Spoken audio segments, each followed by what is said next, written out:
many friends and family who have helped Sandra prepare for today. As we know, an enormous effort is required for a day like today, and now it's here, we can all enjoy it.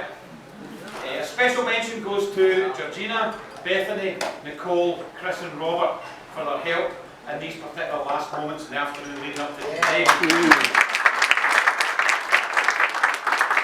I would personally like to thank Ken and Sandra for giving me the honour of being part of this special day, and they've been asked to just say a few words on behalf of Sandra's family. It's such an honour. I was so chuffed about being asked until someone who continually keeps me grounded, Gillian, pointed out that I'm the oldest looking person Sandra knows and we're able to pass her father.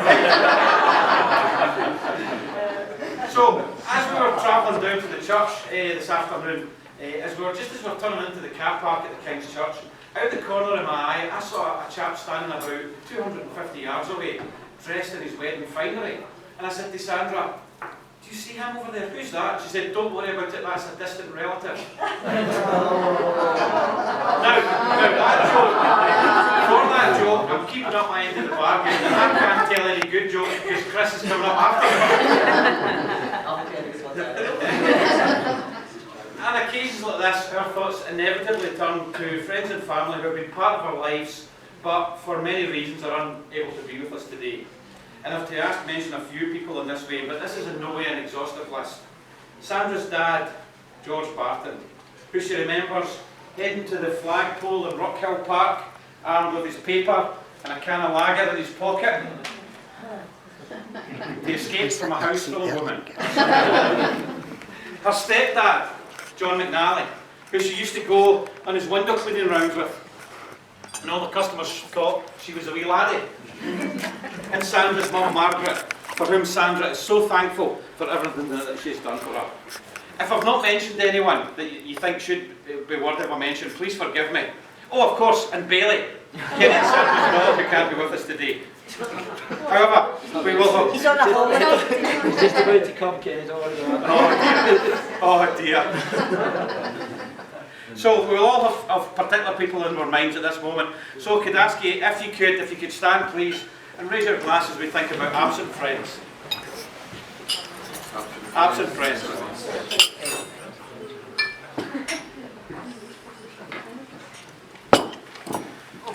Thank you.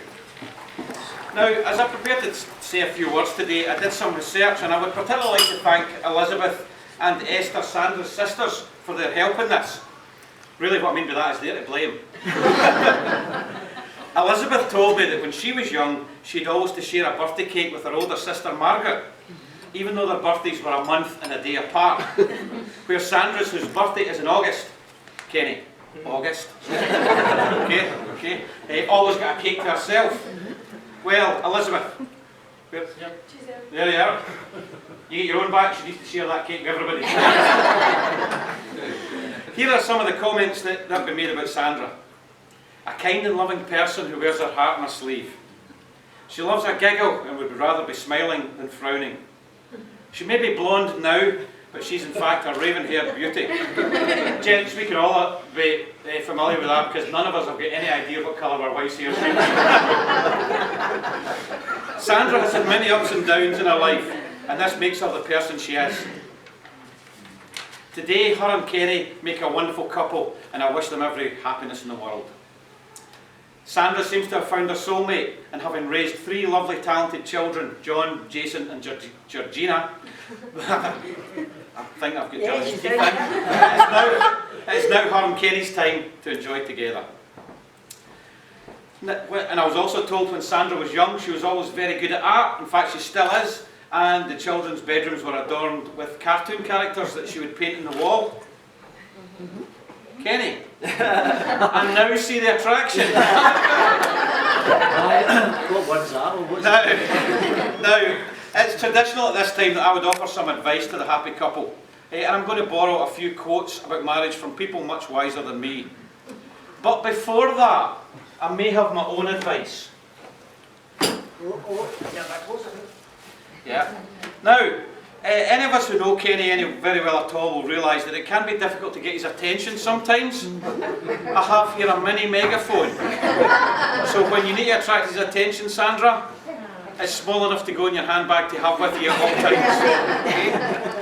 Also, it can be difficult for us men to sometimes read the signals about what kind of frame of mind our wives may be in.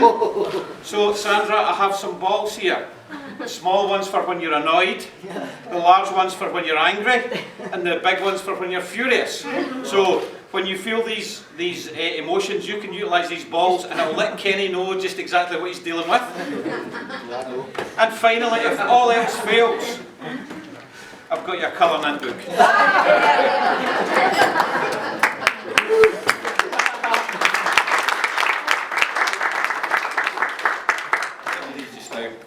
Thank you. Now, just some advice, some genuine advice. There is no potion for a perfect marriage, just a perfect God working out his perfect love in two imperfect people. Marriage is an ongoing, vivid illustration of what it costs to love an imperfect person unconditionally, just as Christ has loved us. Ladies and gentlemen, can I please ask you to charge your glasses and stand if you can, as we toast Mr. and Mrs. Dougal. Mr. and Mrs. Dougal.